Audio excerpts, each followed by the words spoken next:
देखिए, संभवतः बीजेपी की तरफ से एक प्रेस कॉन्फ्रेंस एड्रेस की जा सकती है और सत्येंद्र जैन जो कि अभी भी मंत्री पद पर आसीन है, उनसे सारे विभाग बेशक ले लिए गए हैं, लेकिन बीजेपी से एक बड़ा मुद्दा बना रही है। उनका दावा है कि मनीष सिसोदिया के पास 22 ऐसे विभाग हैं जो काफ़ी संवेदनशील हैं, दिल्ली वालों की सीधी समस्याओं से जुड़े हुए हैं और काफ़ी महत्वपूर्ण डिपार्टमेंट्स के तौर पर पीडब्ल्यूडी, अर्बन डेवलपमेंट और वित्त विभाग और साथ ही साथ एजुकेशन और हेल्थ। मनीष सिसोदिया के पास सत्येंद्र जैन के जो विभाग थे उनका भी अतिरिक्त प्रभार है। लिहाजा मांग की जा रही है लगातार कि मनीष सिसोदिया और सत्येंद्र जैन दोनों को मंत्री पद से आखिरकार अब बर्खास्त किया जाए। और ये भी मांग की जा रही है, कल खत भी लिखा गया है बीजेपी की तरफ से कि सीएम अरविंद केजरीवाल जो अभी तक काफ़ी लंबे समय से कोई पूर्ण विभाग नहीं संभाल सके हैं, वो भी किसी विभाग की जिम्मेदारी लें। लिहाजा आज बीजेपी इस मसले के ऊपर प्रेस कॉन्फ्रेंस एड्रेस कर सकती है। बिल्कुल, अब इंतजार करते हैं कि कब यहां पर प्रेस कॉन्फ्रेंस बीजेपी ले। बलराम पांडे लगातार हमारे साथ बने हुए हैं। बलराम, जिस तरह से कल मुख्यमंत्री ने भी कई ट्वीट किए थे और उन्होंने साफ कहा था कि सीबीआई में भी कई अफसर मौजूद थे, कई अधिकारी जो इस के विरोध में थे, जो इसके पक्ष में नहीं थे कि मनीष सिसोदिया की गिरफ्तारी को लेकर वो पक्ष में नहीं थे, लेकिन मुख्यमंत्री ने यह ट्वीट करके बताया कि किस तरह से राजनीति के दबाव में इस तरह का कदम उठाया गया है। अब क्या इसको लेकर आम आदमी पार्टी कुछ आगे स्टेप लेने जा रही है? क्योंकि कल प्रदर्शन किया था, आंदोलन यहां पर बताया जा रहा था कि आम आदमी पार्टी आंदोलन करेगी। आज को लेकर क्या कोई रणनीति आम आदमी पार्टी की?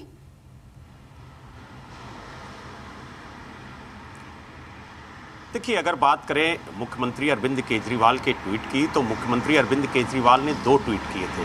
पहला ट्वीट उन्होंने किया था जब मनीष सिसोदिया को पूछताछ के लिए बुलाया गया था, तब उन्होंने कहा था कि सीबीआई के अधिकारी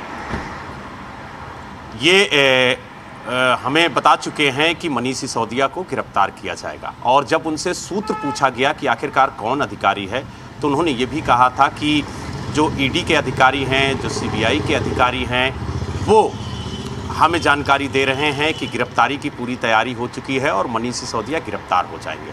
और वही हुआ, मनीष सिसोदिया को सीबीआई ने 8 घंटे की पूछताछ के बाद गिरफ्तार कर लिया। उसके बाद उन्होंने दूसरा ट्वीट किया और बताया कि जो सीबीआई के अधिकारी थे वो गिरफ्तारी के पक्ष में नहीं थे, लेकिन उन पर एक दबाव था और उसी दबाव की वजह से उन्होंने मनीष सिसोदिया को गिरफ्तार किया है। हालांकि अब मनीष सिसोदिया सुप्रीम कोर्ट जा चुके हैं। लगभग 3:50 पर सुप्रीम कोर्ट इस पूरे मामले में सुनवाई करेगा। अब देखने वाली बात ये होगी कि सुप्रीम कोर्ट इस मामले में सुनवाई करता है या फिर नहीं। अगर सुनवाई करता है तो किस तरीके से मनीष सिसोदिया का जो पक्ष रखने के लिए अभिषेक मनु सिंघवी हैं, वो कैसे दलील रखते हैं सुप्रीम कोर्ट के सामने, कौन से ऐसे मुद्दे हैं जिन्हें वो उठाते हैं, और क्या मनीष सिसोदिया को सुप्रीम कोर्ट से कोई राहत मिलेगी। क्योंकि इस पर नज़र सबकी है, चाहे वो आम आदमी पार्टी की हो, चाहे दिल्ली सरकार की हो, या दिल्ली के लोगों की हो, या फिर विपक्ष की हो। क्योंकि सुप्रीम कोर्ट में जब मामला जाता है तो सुप्रीम कोर्ट उस मामले में क्या टिप्पणी करता है, इस पर सबकी नजर होती है। बिल्कुल नजर बनी रहेगी। बलराम, आप भी बने रहिए। एक बार फिर से मैं राजू राज का रुख करना चाहूंगी जो सीबीआई ऑफिस के बाहर मौजूद है। राजू राज, एक जो यहाँ पर बड़ी बात देखने को मिल रही है कि जो आदेश यहाँ पर सीबीआई को मिला है कि सीसीटीवी की निगरानी में यहाँ पर पूछताछ होनी चाहिए, इसके पीछे की क्या वजह मानी जाए? क्या आमतौर पर ऐसा ही होता है? देखिए, आमतौर पर कई ऐसे संवेदनशील केस होते हैं जिसमें से आप पूरे सीसीटीवी की निगरानी में पूछताछ करते हैं और जो एक्यूज्ड हैं वो अगर हाई प्रोफाइल हैं, क्योंकि चूंकि ये राजनीतिक मुद्दा भी आप कह सकते हैं, तो अगर बाहर में कभी कोई आरोप लगाया जाए तो बतौर सबूत के तौर पर सीबीआई अपने पास रखती है। और एक नॉर्मल प्रोसीजर भी होता है कि किसी भी सेंसिटिव मामले में अगर पूछताछ करते हैं तो तमाम जानकारियाँ आप अपने पास रखते हैं ताकि अगर ज़रूरत पड़ी तो कोर्ट में बतौर उसे सबूत के तौर पर पेश किया जाए। जहां तक सीबीआई का सवाल है, चूंकि 2 पार्टियों के बीच की बात है, इसलिए आप आरोप बेशक एजेंसी पर लगाते हैं, लेकिन एजेंसी तथ्यों और सबूतों के आधार पर केस दर्ज करती है और तथ्यों के आधार पर मनीष सिसोदिया डिप्टी सीएम है, उसके आधार पर उन्हें अगर गिरफ्तार करनी है पूछताछ के बाद तो निश्चित तौर पर कई ऐसे सबूत और होंगे जिसके आधार पर उन्होंने गिरफ्तारी की। और चूंकि इन्हें किसी राजनीतिक पार्टी को बताना नहीं होता, कोर्ट में सबूतों के आधार पर